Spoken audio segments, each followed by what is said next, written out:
podcast é apresentado pelo Tecnoblog.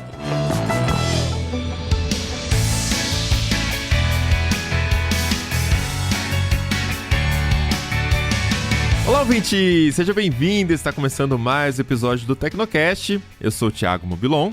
E eu sou o Paulo Riga. O mercado de benefícios corporativos no Brasil tem números bastante expressivos. São 150 bilhões de reais em volume de transações por ano que ficam concentrados nas mãos de, basicamente, 4 grandes empresas. No entanto, essa realidade pode estar caminhando para mudar com a popularização dos benefícios flexíveis. No episódio de hoje, a gente conversa com Pedro Lani, da Flash Benefícios, para entender como as startups têm trazido inovações e novos serviços às empresas. Aguenta aí que a gente já começa.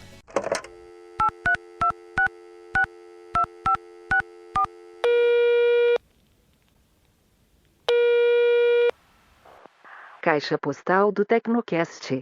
Você tem novas mensagens?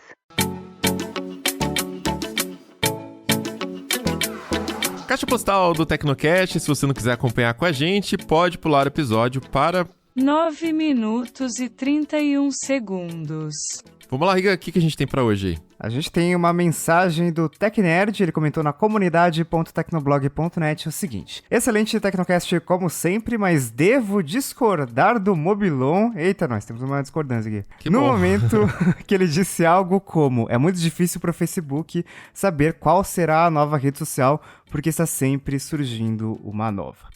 Ele comentou o seguinte: o fato é que com a quantidade de informações que o Mark Zuckerberg tem e aliado a modelos preditivos, ele sabe muito bem quem são seus concorrentes e mais do que isso conseguem prever tendências. Prova disso foram as aquisições do Instagram e do WhatsApp. Aposto que o Mark Zuckerberg já sabia quem ia ganhar as eleições de 2020 e já sabe que será presidente dos Estados Unidos um dia. #medo. Ó, a parte de quem ia ganhar as eleições, eu concordo. Acho que ele já sabia, sim. Ah, com certeza, viu? Né? O Facebook tinha uns modelos em 2014, lembro, que eles conseguiam prever quando uma pessoa ia entrar num relacionamento. Só de acompanhar, tipo assim, a quantidade de troca de mensagens que duas pessoas tinham. E aí, postando na timeline do outro, se eu não me engano. Porque naquela época acho que tinha existia um hábito de você mandar na timeline da pessoa uma coisa que você acha legal, tipo um vídeo, um gatinho, né? Você mandava na timeline da pessoa e a hora que você começava a namorar, você parava de mandar imediatamente. Então ele conseguia identificar, assim, ia subindo e de repente caía abruptamente. Então eles já sabiam prever quando uma pessoa ia começar a namorar, né? Quando ia trocar o status pra namorando no Facebook, porque provavelmente já tava ficando, né, antes disso. Só que eu acho que, assim, nem tudo dá pra você prever com algoritmo, com IA, até porque depende muito da fonte dos dados, né? O Zuckerberg tem a fonte dele dentro do Facebook, o comportamento dos usuários lá dentro, né? Então, assim, ele consegue prever algumas tendências, ele consegue ver que tipo de recurso o usuário está gostando mais, está usando mais, mas é a tal da disrupção. Disrupção vem de você fazer uma coisa que é completamente nova e que muda radicalmente o jogo, né? É um modelo diferente que quebra um mercado, né? E aí não tem como você prever disrupção. Você pode prever uma tendência, mas não uma disrupção, né?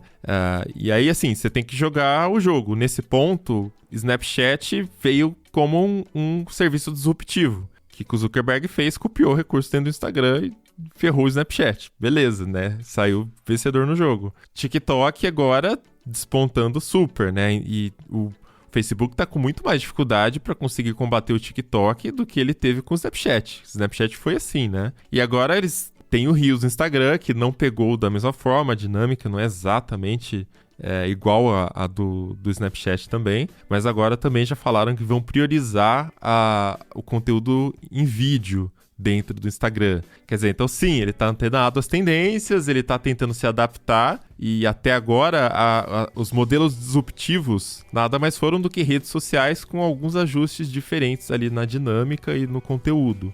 Isso aí, até o momento, o Facebook consegue copiar, comprar, né, enfim, fazer várias coisas. Mas pode chegar um dia que surja um jeito novo, sei lá, uma coisa nova. Se eu soubesse, eu estaria bilionário, eu não estaria aqui fazendo Tecnocast, né? Então não tem como falar. Mas pode acontecer. E aí não tem algoritmo que vai prever isso, não. Acho que esse é o ponto, né? O Facebook hoje é uma empresa tão gigantesca, absurdamente, ridiculamente grande, assim. Quando você pensa que o Facebook é, sei lá, uma rede social, na verdade eles têm muitos outros produtos, por isso que eles têm 60 mil funcionários no mundo. Já pensou? É ridiculamente grande essa empresa, né? Pesadelo do RH. Eles têm bastante gente pra pensar, pra desenvolver um recurso novo e tudo mais, mas obviamente não dá pra adivinhar o futuro. Mas você pode tentar construir o futuro, né? E acho que essa questão do metaverso que a gente comentou no Tecnocast passado pode ser uma dessas tentativas de sobreviver, né? E o Facebook está sendo atacado por todos os lados, né? Tem muitas regulações tentando conter o monopólio do Facebook. Eles discordam que é um monopólio, mas é um monopólio. Eles têm, não só em rede social tradicional, né? Que seria o Facebook azul, mas também Instagram, também WhatsApp. Agora que eles estão tendo um gostinho do que é uma concorrência, né? Porque Snapchat, né, incomodou ali no começo, mas logo eles resolveram o problema, né? TikTok agora tá dando um pouquinho de trabalho, né? A gente não tinha alguém para fazer o Mark Zuckerberg suar durante um bom tempo, e agora tá tendo. Então, o Facebook tá sendo bastante atacado, lógico, é uma empresa com 1 tri de valor de mercado, e com certeza quando você tá numa posição assim, outras pessoas, outras empresas vão querer pegar uma parcela desse mercado, né? Você não pode ficar aí pra sempre, dominando o mercado pra sempre, porque vai surgir alguém algum dia que é mais ágil, que é melhor, que inventou um mecanismo novo. E como diz Mark Zuckerberg, a quantidade de tipos de mecanismos e tipos de interações que você pode ter em redes sociais, em aplicativos, etc., é limitada. Então, você tem que lançar logo. Tem vários concorrentes pensando nesses mecanismos novos aí. E vale deixar claro também que as pessoas às vezes têm uma visão muito simplista, né? Não tô falando que é o caso do Tech Nerd, mas num contexto geral, do que é fazer uma inovação, né? De criar um produto disruptivo, enfim. É só ter dinheiro e pronto. E não é bem assim, né? A quantidade de gigantes de tecnologia que ficaram para trás, né? Não conseguiram se manter posicionados nos seus mercados. O próprio Google já tentou várias vezes lançar redes sociais diferentes aí, até chats, né? Que na época do desktop o Google ainda tinha uma posição boa ali. Só que hoje, com smartphones, o Google tá tentando, assim, Duo, Halo, sei lá o quê. Nem sei os nomes, mas agora... O Halo eu acho que já morreu, já. Mas o Duo tá aí ainda. Agora virou Google Chat, né? Como é que é? O Google Chat é a solução corporativa, né? O equivalente ao Microsoft Teams e ao Slack. Mas ninguém sabe, ninguém entende mais. Pois é. Tipo, o Google já lançou e já matou tantos aplicativos que perdeu já. Eu trabalho com isso, eu deveria saber, eu não sei. Então, pra você ver, né? Como é difícil emplacar uma ferramenta, um serviço. E nesse ponto, o que o Mark Zuckerberg usa pro lado dele ali, né? Você tem que se mexer muito rápido, porque você já tem os usuários dentro da sua rede. Então, se você conseguir fazer com que esses mesmos usuários comecem a utilizar um recurso novo, e aí você consegue manter eles, né? Então, foi o caso do Snapchat.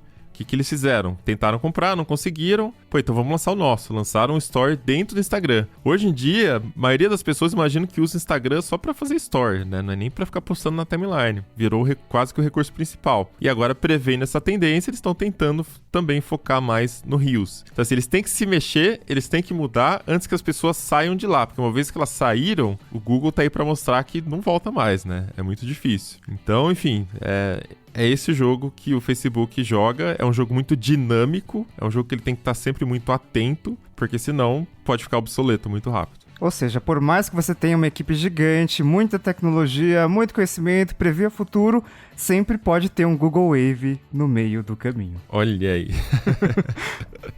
E aposto que muita gente que ouviu isso não sabe nem o que é o Google Wave, né? Mas enfim. Pois é. Bora pra pauta? Vamos lá.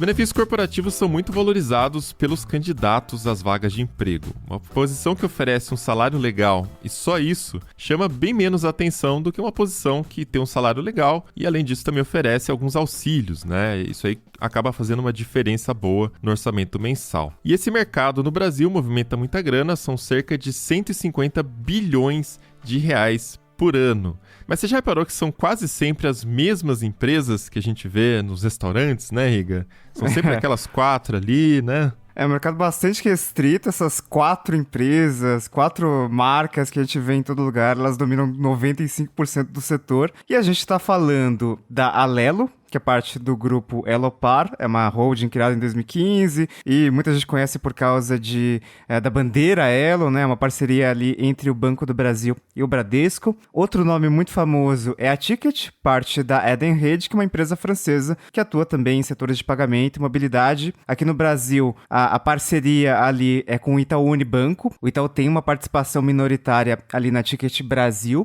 A gente tem a Sodexo, outra empresa francesa, opera em 64 países, também atua em diversos outros setores além do setor de benefícios. E tem a VR, e VR virou praticamente sinônimo de benefícios, né? Porque é uma empresa super tradicional, foi fundada lá em 1977 pelo Abraham Scheinman. Hoje ele é presidente da FEComércio, entidade que gere aí o SESC e o SENAC. Então, essas 4 empresas a gente vê em todo restaurante, todo supermercado, elas estão lá e dominam, né? Basicamente, você não vê muitas outras coisas ali. E por serem tão dominantes, essas empresas contam também, né, com um poder maior de barganha. Geralmente é assim que funciona mesmo em mercados mais concentrados. Então, por exemplo, uma prática muito comum durante muito tempo foi o tal do rebate. Para falar em português aqui, é o tal do abatimento, que é quando a operadora de benefícios dá um desconto de alguns poucos % para a empresa que está contratando o benefício. Então, vamos supor aqui que Tecnoblog está gastando 2 milhões de reais por mês com vale alimentação, vale refeição, né, Riga? Quem sabe um dia aí.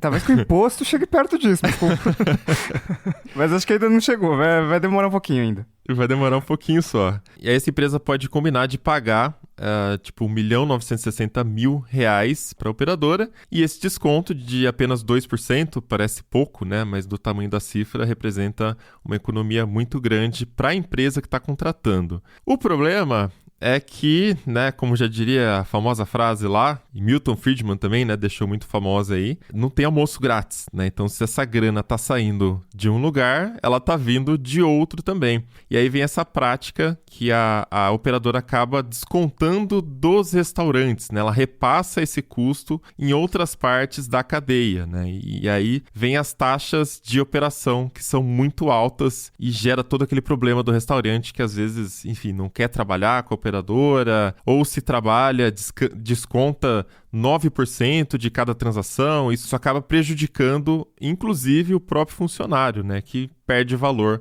ali no próprio cartão, no próprio benefício dele. Até por isso essa prática aí do rebate foi recentemente considerada irregular, então não pode mais fazer isso, e isso talvez aumente a competição, né? As empresas tradicionais não vão mais poder oferecer essa regalia aí. Mas vamos dar um passinho para trás e entender aí o que são esses benefícios, né?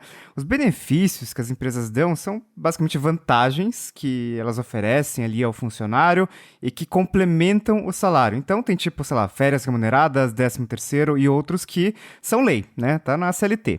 Só que tem outros benefícios também que uma empresa pode ofertar para os funcionários como diferenciais. Não são obrigatórios, então não tem uma lei que diga que você tem que oferecer, mas muitas empresas optam por oferecer porque é uma forma de atrair talentos e até reter talentos, né? O funcionário fica mais satisfeito por trabalhar ali porque a empresa oferece algo além, né? A empresa valoriza mais o funcionário. E faz diferença, né? Do lado das empresas, elas sabem que tem uma pesquisa, ela mostra que a maioria dos participantes entende que oferecer benefícios é importante para trazer bons funcionários e para manter esses funcionários satisfeitos. E do lado dos funcionários, esse pacote de benefícios é um dos critérios mais importantes na hora de aceitar uma proposta de emprego. Tem uma pesquisa da Robert Half, que é uma firma de recrutamento e de seleção, que diz que 71% dos candidatos levam esse ponto em consideração nesse pacote de benefícios.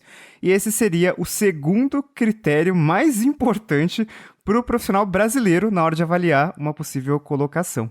E desses benefícios não obrigatórios, acho que o mais comum é justamente os vales, né? Que a gente está citando aqui, o Vale Alimentação, Vale Refeição, que se trata de você ter um cartão, esse cartão tem um valor fechado, a empresa deposita mensalmente, e você pode utilizar esse cartão para almoçar durante o expediente ou também para fazer compras em mercados.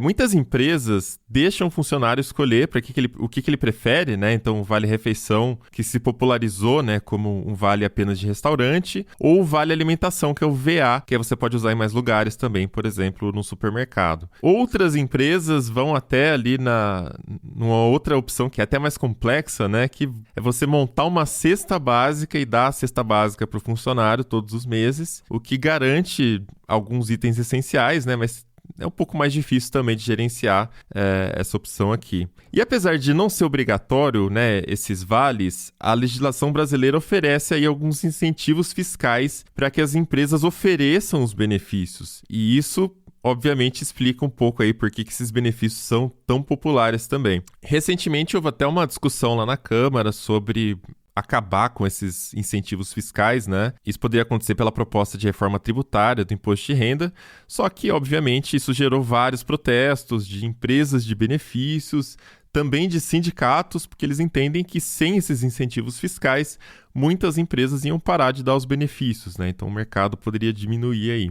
Mas, enfim, o relator da reforma, que é o Celso Sabino, do PSDB do Pará, acabou voltando atrás e manteve os incentivos. Além desses vales, a gente tem plano de saúde, também muita gente considera importante, né? Assistência médica é algo que não cabe no orçamento de todo mundo, é um troço caro, de acordo com o IBGE, só 1/3 da população tem acesso a um. Então, quando uma empresa oferece algum tipo de cobertura médica, isso é algo que com certeza salta aos olhos. E de acordo com aquela pesquisa lá da Robert Half, a cobertura médica estaria no topo da lista de benefícios mais importantes na visão dos profissionais brasileiros.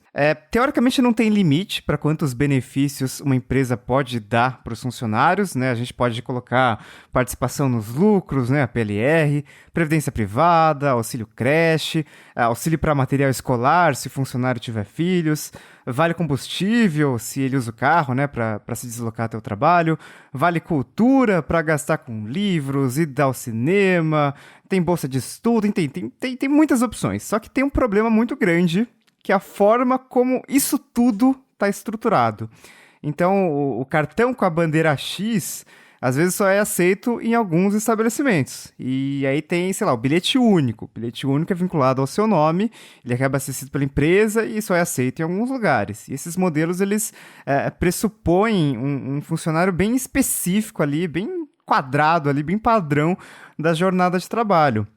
Só que, não sei se vocês sabem, mas nesse último ano aí e tal, aconteceram umas mudanças em tudo e às vezes a gente não podia ir pro local físico de trabalho. Então, assim, você recebe, sei lá, ticket cultura, eu não sei, mas assim, a Netflix não aceita seu ticket cultura, né, meu amigo? Então, deu uma mudada em várias questões com a pandemia. Ou seja, grana parada no cartão porque você não tem o que fazer, você está impossibilitado, né, de fazer qualquer coisa. E aí tem mais coisas, né? Vale refeição, por exemplo, que você tinha que gastar no restaurante, o restaurante está fechado, a gente não está podendo ir em restaurante, né? Vale transporte, você não está saindo de casa, então, né, você está trabalhando de home office, o que você faz com vale transporte? Tem até o vale combustível em algumas empresas também, né? Pior ainda, meu carro ficou tanto tempo parado que eu esqueci de trocar óleo, quando eu fui ver já tinha expirado o óleo, já fazia mais de 6 meses, falei, cara, nem vi, né, porque não estou usando, então... Tem esses problemas aí que acabaram aparecendo com a pandemia. E de olho nessas mudanças, empresas como iFood, Rappi e Uber Eats também passaram a aceitar esses vales como forma de pagamento, só que outros benefícios, né, como esses até que a gente citou aqui, o combustível, o ticket cultura, ficaram sem uso, né? Não tem muito o que fazer mesmo. E além disso, por conta do isolamento social, a mudança comportamental, né, várias necessidades específicas também apareceram. Então, por exemplo, o material de escritório era uma coisa que você usava no escritório, mas de repente você precisa em casa também, para algumas profissões, né? Você precisa reabastecer aí esse estoque. E cresceu muito também a procura por serviços de atendimento de saúde mental. Isso, inclusive, se tornou um benefício bastante popular durante a pandemia, né? Psicólogo online, enfim, esse tipo de coisa tinha muita empresa oferecendo, assim como muita empresa oferecia antes também, vale academia, né? Pensando na saúde do funcionário, de repente a prioridade virou a saúde mental. E aí o que aconteceu é que muitas empresas perceberam que essa forma tradicional de você ofertar benefícios já não estava mais funcionando, né? Não estava dando conta da realidade. Já era um modelo muito engessado antes da pandemia, mas com a pandemia se tornou ainda mais obsoleto. E foi nessa que algumas startups aí de benefícios flexíveis começaram a ganhar bastante tração, né? Durante a pandemia, elas conseguiram conquistar bastante mercado, porque elas vieram para resolver esses problemas que já existiam, de ser mais engessado, né? De ser um mercado muito engessado, mas a pandemia acho que fez com que mais empresas prestassem atenção nesses pontos também. Enfim, para entender melhor, né, o que são os benefícios flexíveis, né, como funciona esse mercado, a gente conversa agora com Pedro Lani, que é um dos fundadores da Flash Benefícios. Então, bora lá para a conversa.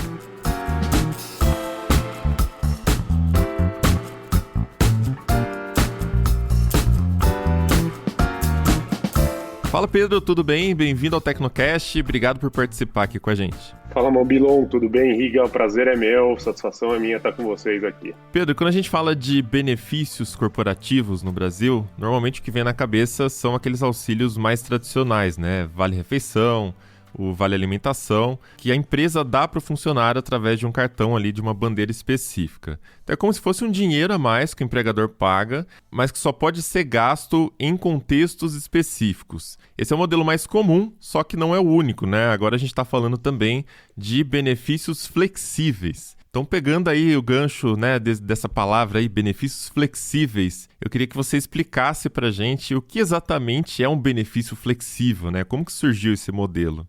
Quando a gente fala em benefício flexível, a gente fala em dois níveis, tá, Mobilon? Os benefícios tradicionais, engessados e etc., e benefícios que realmente podem se adequar à necessidade do teu colaborador. O que a gente descobriu lá atrás, e lá atrás é finalzinho de 2018, quando começa a nossa jornada na Flash, tá? A gente descobriu que os colaboradores gostam de benefícios, né, em geral, mas que os produtos as empresas que oferecem e os produtos que estão lá são engessados, eles são pouco flexíveis nesse sentido. Tá? Eles se adequam um pouco à necessidade real daquele colaborador, daquela colaboradora. Tá?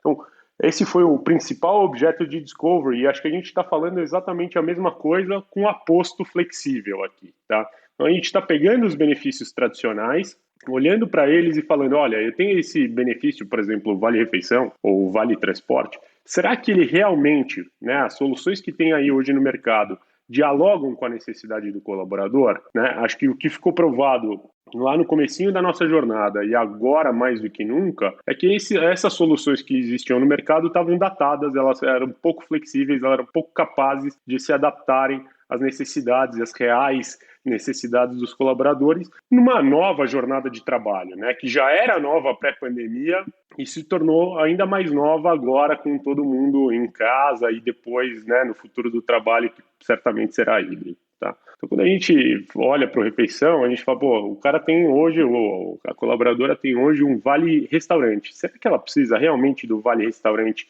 for granted, para sempre, todos os dias dela, né, para aquele mês, para aquele semestre? Ou será que essa pessoa precisa de um produto que seja um vale alimentação, um auxílio alimentação, no seguinte sentido, ele deixa de ser restaurante e passa a ser supermercado, hipermercado, padaria, açougue, feira livre, etc., desde que compre gêneros alimentícios, né? Daí que começa a jornada de flexibilizar os benefícios tradicionais e trazê-los para o futuro do trabalho. E uma característica, Pedro, desse mercado de benefícios, né? Você citou esses benefícios mais quadrados, né? Mais restritos. A gente não tem muitos concorrentes, né? A gente tinha até então VR, Ticket, Alelo, Sodexo, que são os grandes nomes aí do setor. Elas são gigantes, né? A gente tá falando de Ticket e Sodexo, que são multinacionais, né? De origem francesa. Tem mais estrutura, tem muito poder de barganha. Só que nesse mercado aí, bastante concentrado, a gente viu startups aparecendo nesses últimos anos como uma alternativa, né? Então, vocês apareceram, acho que encabeçaram esse movimento, mas a gente também tem os concorrentes de vocês, né? Tem a Caju, que recebeu um grande aporte recentemente, tem a Vi Benefícios, que teve essa fusão com a Swile, empresa francesa também recentemente. E aí, olhando para esse cenário e tendo que vender o seu peixe lá no início da operação, né? Quando vocês começaram, como que foi esse processo de convencer mesmo o cliente, né, no caso a empresa, sobre essa ideia de benefício flexível? Porque vocês não tinham a estrutura dessas gigantes aí, dessas 4 empresas gigantes que dominaram o mercado, né? Contando uma longa história de forma curta, qual que é a nossa jornada e o que a gente viu, né? Eu sou advogado e cientista político de formação, abandonei a advocacia lá cedo, cientista político eu nunca fui propriamente dito, e aí fui trabalhar com comunicação corporativa. Saí, isso faz bastante tempo, ainda em 2007, fui ser associado da maior agência de relações públicas do Brasil, saí de lá em 2013, em 2013 eu fui empreender, eu abri minha própria agência e lá foi a primeira vez, enquanto empresário, eu tive contato com benefício de verdade. Porque advogado, escritório de advocacia não dá benefício, tá? Então não tem vale, refeição, alimentação, né? Uma sociedade que não tem um sindicato propriamente, a Ordem dos Advogados do Brasil. E aí fui ser associado de uma agência de PR. Eu também não recebia benefício, senão o seguro-saúde. Tá? E depois fui ser empresário, eu estava lá assessorado pelo meu contador, e eu perguntei para o meu contador, poxa, eu preciso cumprir minha convenção coletiva de trabalho, né? A gente estava abrindo a porta, já tinham 3 funcionários, etc. E aí ele falou, você precisa ter o vale-refeição e o vale-transporte. Eu falei, bom, com quem eu compro?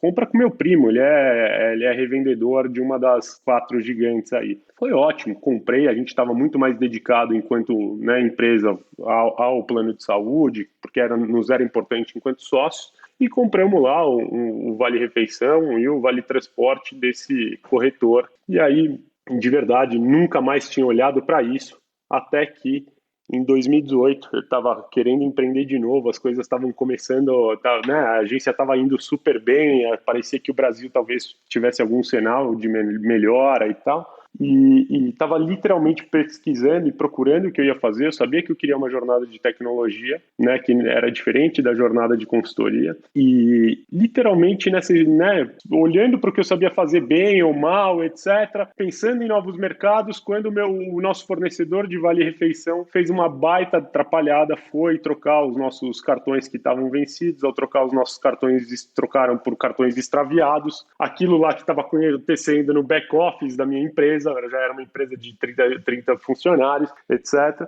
Eu olhei para aquilo e falei, peraí, alguma coisa está acontecendo aqui, não é possível que a gente tenha tanta dificuldade para trocar e tanta dificuldade para contratar um mero vale-refeição. E finalmente conseguimos, através do banco que é nosso parceiro, etc. E quando eu recebi a proposta, leigo que era, olhei e falei, bom, tem um vale-restaurante e um vale-supermercado, ou vale-refeição e o vale-alimentação. Isso alguém disse que refeição é restaurante e alimentação é supermercado, né? Em português, eles são no mínimo sinônimos, se não alimentação é categoria e refeição é espécie, né? É a espécie do gênero, não tem muita escapatória, né? Até meio confuso, né? Porque aí você pensa, às vezes a gente confunde alimentação com refeição, e aí o alimentação, mas é o cartão do supermercado, então você pode comprar qualquer coisa no supermercado? Não, só alimentos. Então tem uma série de regrinhas que complicam essa questão, né? Mas acho que para além das regrinhas, Riga, tem a oferta do mercado, e a oferta do mercado é vale-restaurante. É isso que, em geral, as empresas, em especial nos grandes centros econômicos, têm, elas nem sabem que podem ter o supermercado. E aí você fala, por que né, por que precisa ser ou, né? Então, quando eu fui lá trocar o fornecedor, eu perguntei para os meus funcionários o que eles queriam, e aí eles falaram, né, alguns deles falaram, eu quero o ou, eu quero o Vale Supermercado. E aí fiquei com aquilo na cabeça, falei, por que precisa ser ou? E fui perguntar o que eles faziam com os vales restaurantes deles, né? E tinham duas pessoas que saltavam os olhos porque eles traziam marmita todo dia. Então, no restaurante, eles não estavam indo. Aí você vai perguntar, o que você faz? E olha que eram profissionais sêniores, tá? Eles vendiam, tá? Literalmente, pegavam um vale restaurante, eles precisavam trazer marmita para o trabalho, era o hábito alimentar, seja um pai de família, tá? Otimizando o orçamento doméstico, e a outra maratonista, né? Portanto, tinha uma alimentação super regrada, super saudável, etc., e fazia a própria comida. E essas duas pessoas atravessavam a avenida do escritório, entravam num tiqueteiro, trocavam uma nota de R$100 por uma de 80, literalmente é o que custa, de 15% a 20% de deságio, para pegar dinheiro, né? Na época eram 600 pratas, então eles pegavam R$480 em dinheiro para entrar numa rede de hipermercados que tem ali na esquina e fazer a compra, né? Assim, deixava 120 pratas na mão do tiqueteiro para nada, né? Um atravessador inútil para um problema de produto, na nossa acepção, né? Que estava totalmente datado, tá? Então, a nossa ideia, e aí fui lá convencer os meus sócios que aqui estão, que é o Guilherme, por acaso é meu irmão, é CTO da Flash, um cara de tech, que é fundamental nessa jornada, né? E o Ricardo, ex-McKinsey, né? Brigando com gigantes, a gente precisava ter um time de primeira linha, um time que fosse muito competente para achar as brechas, aí, as nuances, que a gente pudesse fazer uma jornada promissora, tá? Então, de posse da ideia do por que tem um restaurante, um supermercado e não pode ser comida, né? Que a gente falou, bom, vamos aqui ver se tem demanda para esse produto. Pegamos essa ideia, botamos ela debaixo do braço e fomos fazer uma jornada de discovery, fomos entrevistar mais de 100 empresas, né? Nova economia, velha economia, indústria, serviço, comércio, norte e sul do país, etc., para entender, se as empresas comprariam aquele vale comida, dois, o que elas precisariam fazer para comprar esse vale comida do ponto de vista gerencial, você não faz ideia. Para comprar um vale-refeição é um nightmare. Imagina se você quiser ter uma política de benefícios extensa ou flexível. E nessa jornada de discovery que a gente descobriu que esse conceito de empoderar, dar um produto dentro da vertical de benefício, mas que empodere o colaborador, que dê de fato a ele a opção de escolha onde ele vai se alimentar, como ele vai para o trabalho, se ele vai na ginástica ou no yoga, por exemplo, é isso que a gente foi descobrindo nessa jornada de discovery e que permeou a construção da nossa solução, né? Eu, Ricardo e o Guilherme não somos profissionais de RH, nunca fomos, pelo contrário, né? Então a gente entendeu que a gente não sabia nada e foi perguntar para quem sabia, para quem contratava e construiu a nossa solução a partir dali. Tinha que ser muito bom para a empresa, tinha que ser melhor ainda para o colaborador, e acho que para o colaborador ele ter um produto que se adeque à necessidade dele e não que ele tenha que trocar num cambista, né, você já tá entregando uma boa proposta de valor. E tinha que ser boa para a rede de aceitação, para os estabelecimentos comerciais, que normalmente pagam taxas exorbitantes para aceitarem. Por isso mesmo, a gente ainda se pergunta, aceita?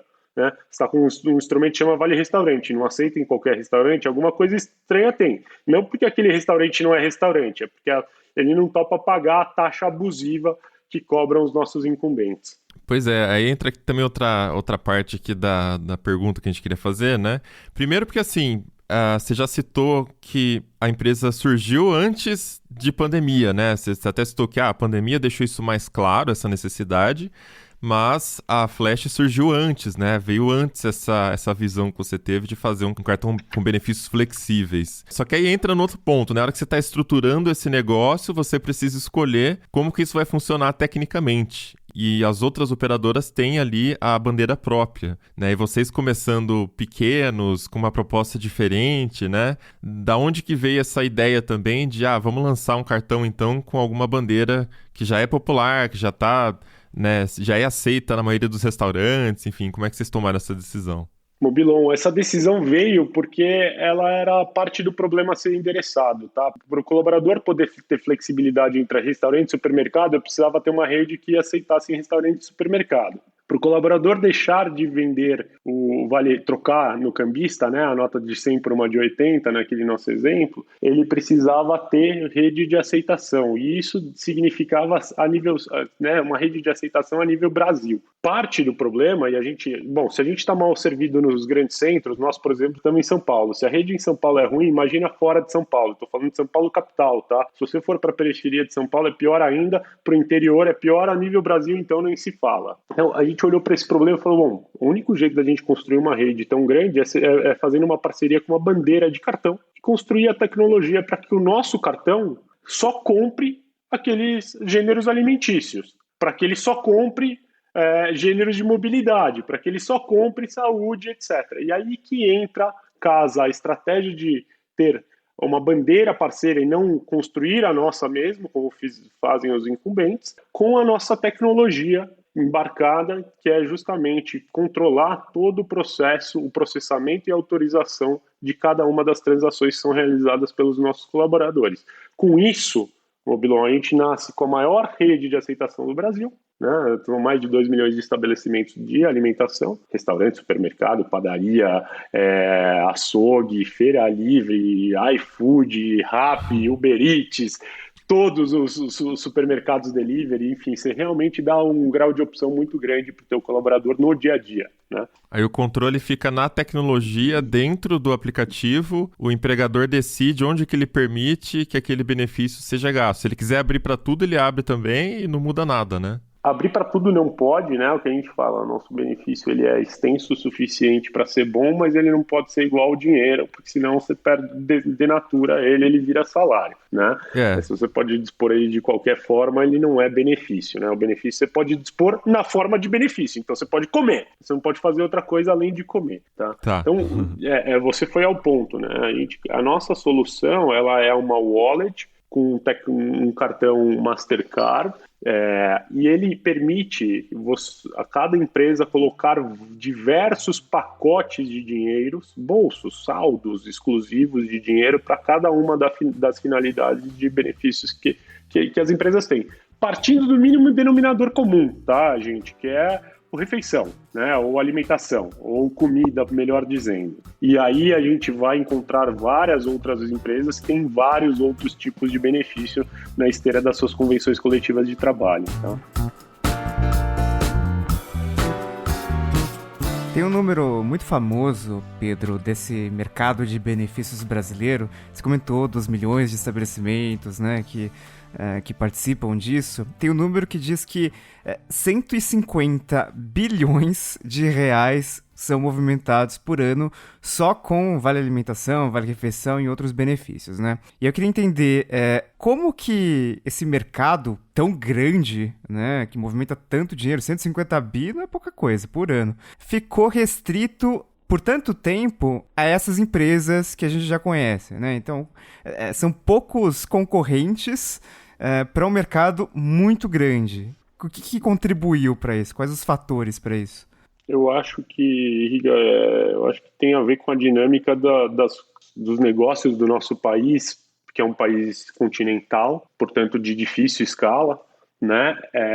E aí tem vários mercados correlatos, né? Então construir rede é um negócio muito difícil e tem a ver com a ancestralidade, digamos assim, os últimos 30 ou 40 anos do nosso país, em um país continental, e a ausência completa de tecnologia. Tá? Os nossos incumbentes tiveram o mérito, sem dúvida nenhuma, de construir o negócio para atender uma tendência, tá? E não é uma tendência jabuticaba brasileira, pelo contrário, a gente encontra benefícios em diversos países, inclusive nos Estados Unidos, que é ultraliberal, tá? E é uma tendência, mais ainda hoje em dia, mundo afora, né? Você falava do Brasil, das empresas no Brasil recebendo capital para investir nessa frente de benefícios, e a gente está falando aqui de refeição e alimentação, tem um monte de startups aí em seguros, né? Que também está na esteira de benefícios e etc. E a tecnologia, acho que é o grande fator, tá? Que nos permite existir. Tá, de novo, eu acho que se a gente não tivesse a tecnologia a nosso favor e a existência da bandeira, que já existe também há bem mais de 40 anos, mas, né, que a gente tivesse a tecnologia para colocar em cima da bandeira e fazer funcionar o produto conforme ele deve, conforme é esperado que ele funcione, acho que a gente não estaria crescendo e a ponto de incomodar os incumbentes, tá? Os incumbentes hoje têm 95% de market share nesse pote aí de 150 bilhões, tá? Existem, de fato, mais de 100 empresas cadastradas no Programa de Alimentação ao Trabalhador, que é 100 bi desse pote de 150 bi, e até então, nenhuma empresa tinha tido êxito de ter 1% de market share. Tem operações muito bem feitas, regionais, etc., mas, de novo, com a grande dificuldade de escalar a nível Brasil e etc., né? E acho que eu contei a nossa origem, a gente lançou a Flash em julho de 19 e 2 anos depois a gente já tem mais de 1% de market share, né? Acho que isso é possível porque a gente tem um produto moderno, que é bom para o colaborador, é melhor para o RH, é bom para o estabelecimento comercial e ele é escalável, né? Ele é algo novo. E aí eu acho que sempre houve o desejo das empresas mudarem. O que não tinha era alternativa, e por isso mesmo, né, para Brasil continental, a ancestralidade, a ausência de tecnologia, etc., criou-se um mercado oligopolizado que, sem tecnologia, era difícil desafiar. A gente colocando um produto que eu contei para vocês como ele surgiu e ele tem se desenvolvido sempre com essa interação com o colaborador e RH, a gente não teria tido esse êxito, e ainda é pouco, tá? 1% de market share é nada dentro desse mercado gigantesco que e que está super concentrado, tá? A gente tem algumas barreiras do mercado, como ele está formado, de típicos de oligopólio, tá, gente, que estão sendo tratadas agora pela regulação, que é pró-empresa, que é pró-colaborador, que é pró-startup, que é pró-competição, tá? Então vai melhorar, né, os famigerados rebates e prazos de pagamento, que são distorções típicas de mercados concentrados com produtos datados, tem uma tendência, uma nova regulamentação, uma nova regulação setorial a assumir, o que vai empoderar de fato, de uma vez por todas, os RHs nessa jornada de transformação.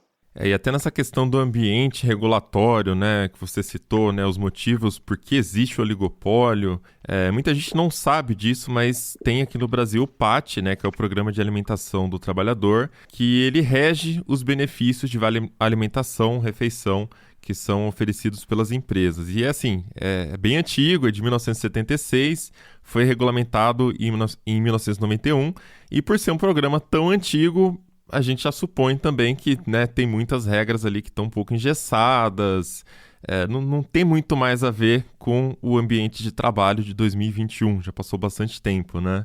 Foi regulamentado 2 anos antes de eu nascer. Já faz um tempinho. Né?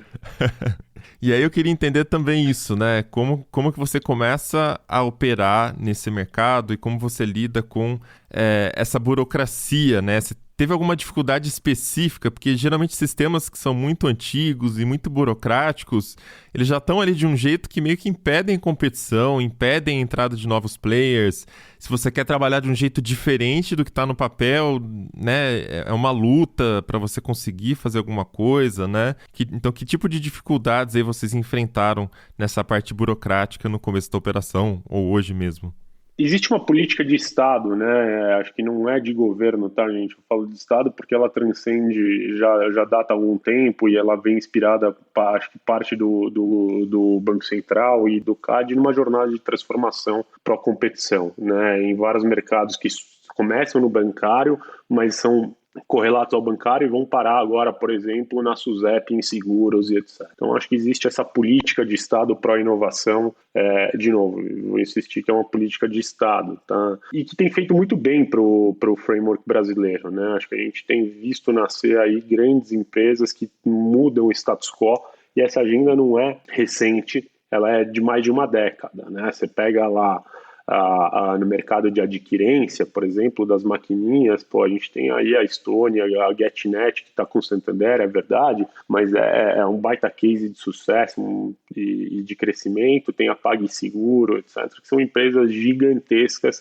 e que vêm nessa seara de abertura de mercado para a competição, né? Ali também era um duopólio, né? E hoje olha só quantas empresas grandes e cada vez mais, né? Tem empresas de maquininhas, todo dia você vai em algum lugar, Brasil afora, você vê uma nova maquininha, uma adquirente, né? A gente tem os neobanks, etc. Então, acho que aqui, a despeito do PAT ser datado e, de fato, a regra que o cria é de 76, etc., mas ele sempre foi regulamentado do ponto de vista infralegal, né? O PAT e a Flash surge dentro do Programa de Alimentação ao Trabalhador, mas o PAT, acho que ele sempre, de alguma forma ou de outra, ele dialogou com a evolução e a necessidade, tá? A última inovação dele, é verdade que tem 20 anos, mas é o que é, né? Em que ele é atualizado e a gente sai do ticket de papel para o cartão.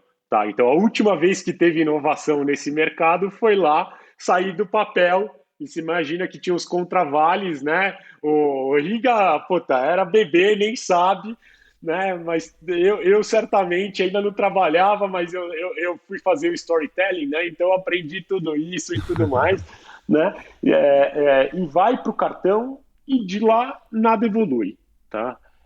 Do ponto de vista de produto, e a gente fala, não evoluiu por causa da legislação ou da regulamentação, eu não acredito, tá? Não evoluiu por causa do oligopólio, como é o oligopólio no mercado muito grande, que transaciona essas cifras que o Riga mencionou.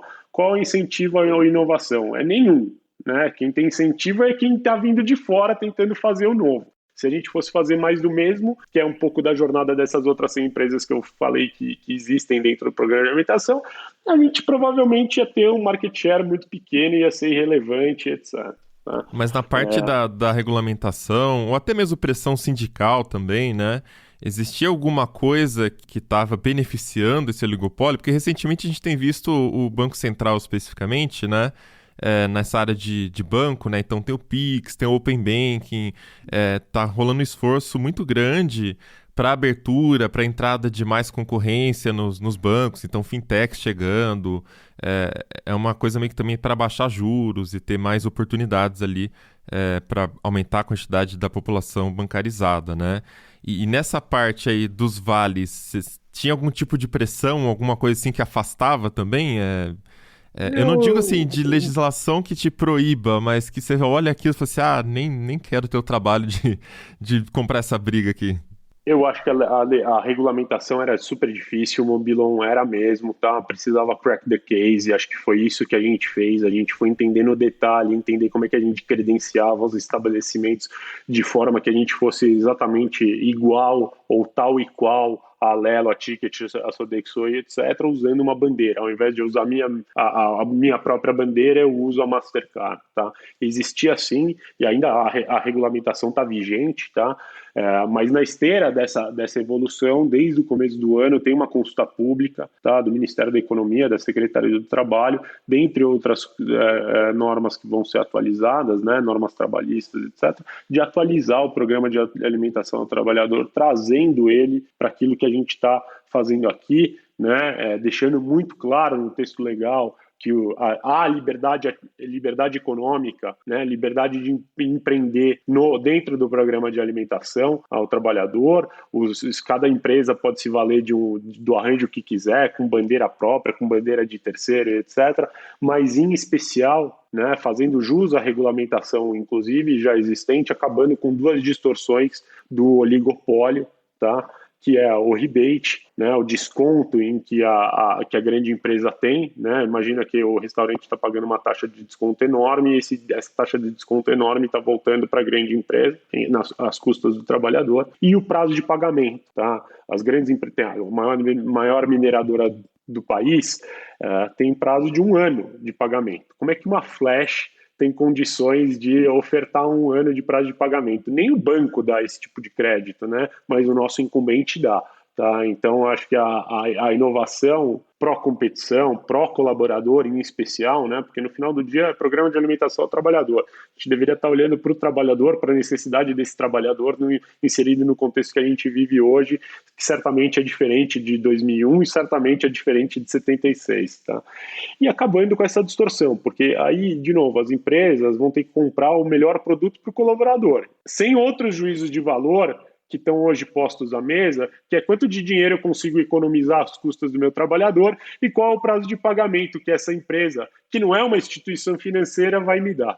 Tá? Então, acho que isso, a despeito de ter lá uma dificuldade regulatória, em especial de entendimento e como você constrói a solução tecnológica que se adeque à regulação, porque a regulação está vindo, ela é pró-competição, pró-mercado, de novo, focada no trabalhador, vai tirar finalmente, né, as amarras que existiam para que uma empresa como a Flash pudesse ali estar na mão das melhores empresas, dos melhores colaboradores. Tá? Teve essa revisão recente, né, no PAT sobre essa questão do rebate. Aí a gente fica pensando, né, Pedro, como é que você vê aí de dentro, né, trabalhando nesse mercado, e até tendo experiência aí com direito e leis e tudo mais, será que tem ações sendo feitas para, tipo, atrapalhar novos players no mercado e tentar privilegiar essa galera que já estava consolidada? Como é que você vê essa movimentação aí?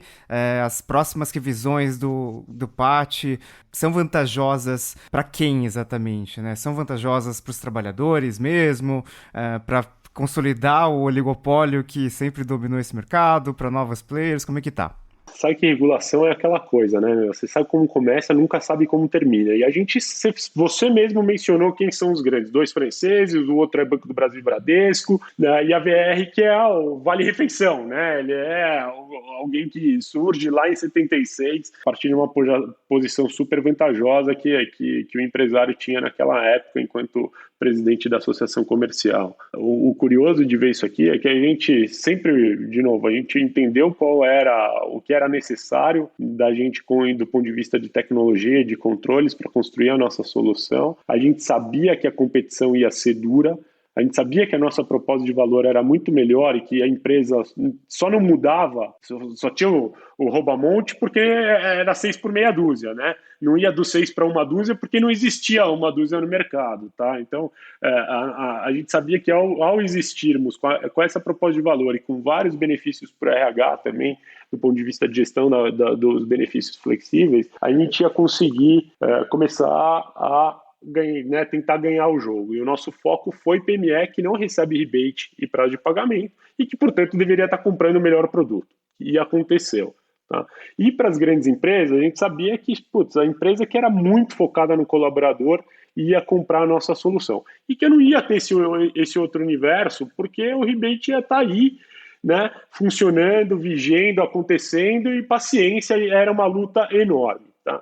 Mas a verdade é que o Ministério da Secretaria do Trabalho atentou para esse universo, está promovendo uma inovação nesse sentido, né?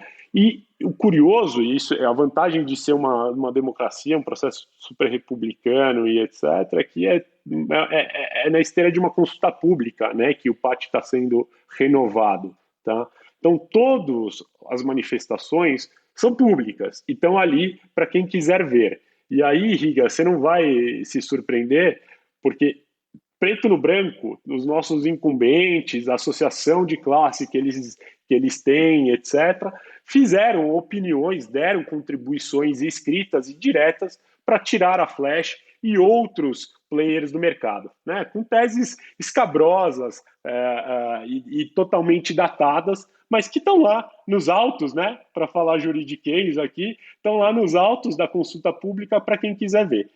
O mais interessante disso, de novo, que acho que é a política de Estado para a inovação, é que o regulador não é sensível, né, ao abuso de poder econômico, à tentativa, né, sem justificativa racional ou econômica que pare de pé. Né? Então, a despeito de ter havido essa tentativa, né? E eles são gigantes, eles têm o lobby a favor deles, etc. Eles se dizem o mercado até aqui, né? O que eu digo, eles são os bastiões da verdade do programa de alimentação do trabalhador.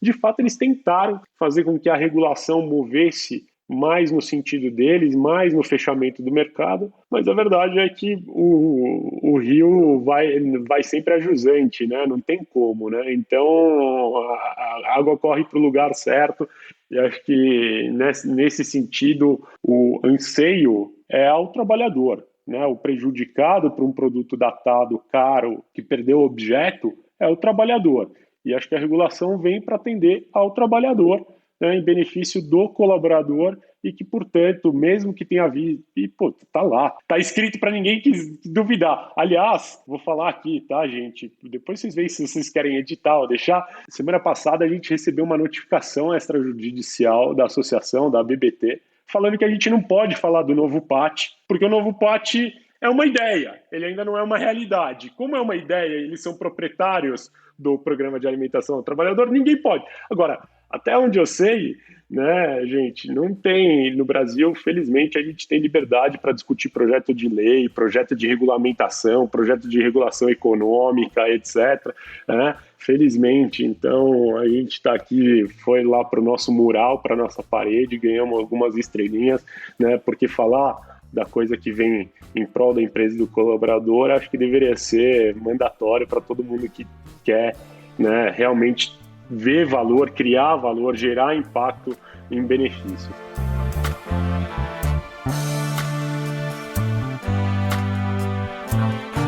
Agora, quando a gente fala de modelo de negócios, né? Essas Big Four aí, elas têm aquele modelo que cobra uma taxa por transação do estabelecimento comercial, e essa taxa é um pouco salgada ali, né? Ela pode chegar até 9%. Um pouco? Tô sendo, Você né? conhece algum dono de restaurante, Mobilon? Pergunta pra ele se ele gosta. Se ele gostar, cara, você me apresenta, eu vou gastar o dinheiro no restaurante dele. Agora, assim, para chamar a atenção até dos clientes, né, um puta diferencial para vocês, não ter essa taxa, né, é um modelo de negócio diferente. Então eu queria aqui fazer duas perguntas. Primeiro é entender como que vocês ganham dinheiro, né, já que vocês não têm essa taxa que vocês cobram do restaurante. E segundo também, tentar entender de uma forma bem prática, por que vale mais a pena para a empresa, então até uma chance de você vender aí seu peixe também, optar por uma operadora menor com essa questão dos benefícios flexíveis, em vez de recorrer a uma operadora que já está consolidada, né, já está há mais tempo no mercado. Para o estabelecimento comercial, para o restaurante, ele vai pagar uma taxa, né, a adquirência custa, né, a flash não é de graça, o estabelecimento comercial paga uma taxa de intercâmbio, que é o nome técnico, tá? Mas essa taxa, ela hoje deve ser 2,5% a nível Brasil, tá? O Banco Central divulga a taxa do crédito, tá, Mobilon? Então a gente pode depois dar uma espiada lá e ter um número real, mas eu diria que é 2,5 contra 9 aí, tá? Mas é uma taxa de crédito, assim como um cartão de crédito comum? Exatamente, a mesma taxa do cartão de crédito, tá? E no modelo de negócio de vocês, então, vocês comem uma fatia disso. Então, um acordo meio da Flash com a Master, por exemplo. Exatamente, né? Eu recebo uma tarifa, né, de intercâmbio da Mastercard e a Master, né, paga a adquirente, que é a maquininha que está naquele estabelecimento comercial, que paga o restaurante, tá? Mas, como eu te disse, né, ela é pelo menos 1/3 da taxa praticada pelos incumbentes. Aliás, eu não consigo entender como é que a gente pode, se a taxa do cartão de crédito é essa, como é que pode cobrar 9% de mais 30 de alguém, entendeu? Que valor você está agregando, o que você está fazendo por esse restaurante que justifique tamanha taxa. Só que aí, Pedro... No delivery é abusivo também, né? Mas pelo menos eles estão entregando comida. Aqui, de novo, onde está o valor, né, gente?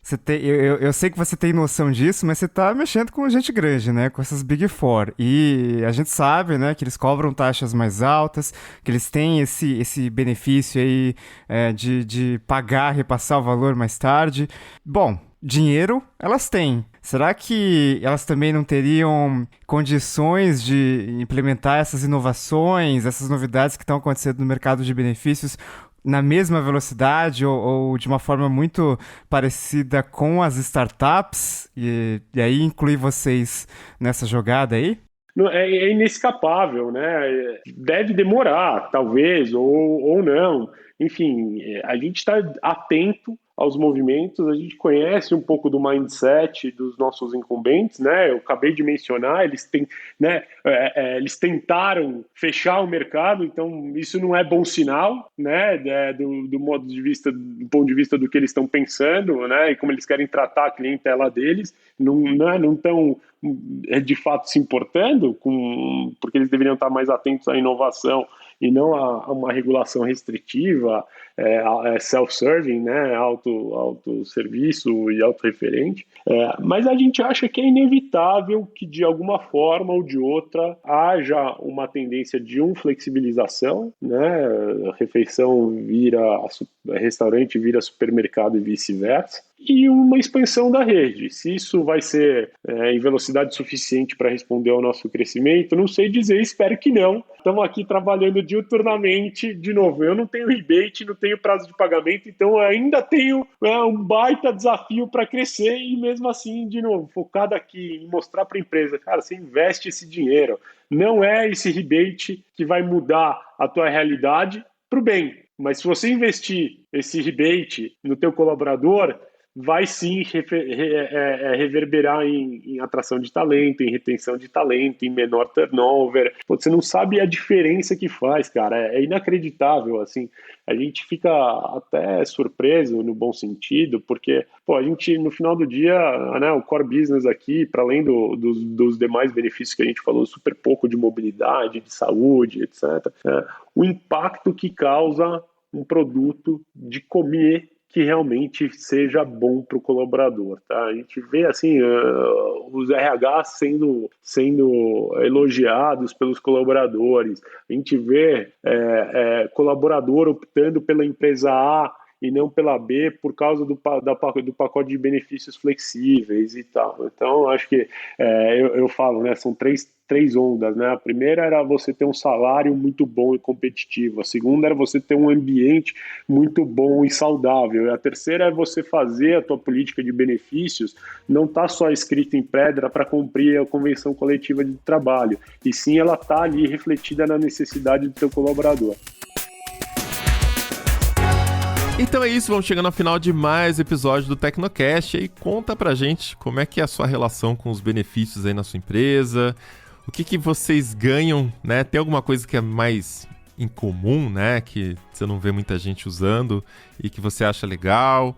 Você considera que é um fator aí, um diferencial importante na hora também de se candidatar para uma vaga de emprego, né? E, sei lá, os perrengues que você já passou por ter que lidar com um mercado tão engessado, né, como VR, VA, né? Manda pra gente seus comentários no tecnocast@tecnoblog.net ou comenta lá na comunidade.tecnoblog.net. Se quiser continuar o papo com a gente nas redes sociais, em todas elas eu sou @mobilon e @Paulo Riga. Este Tecnocast foi produzido pelo Josué de Oliveira, editado pelo Paulo Barba e a arte da capa é do Vitor Pádua. A gente fica por aqui e voltamos com outro episódio semana que vem. Até lá! Tchau!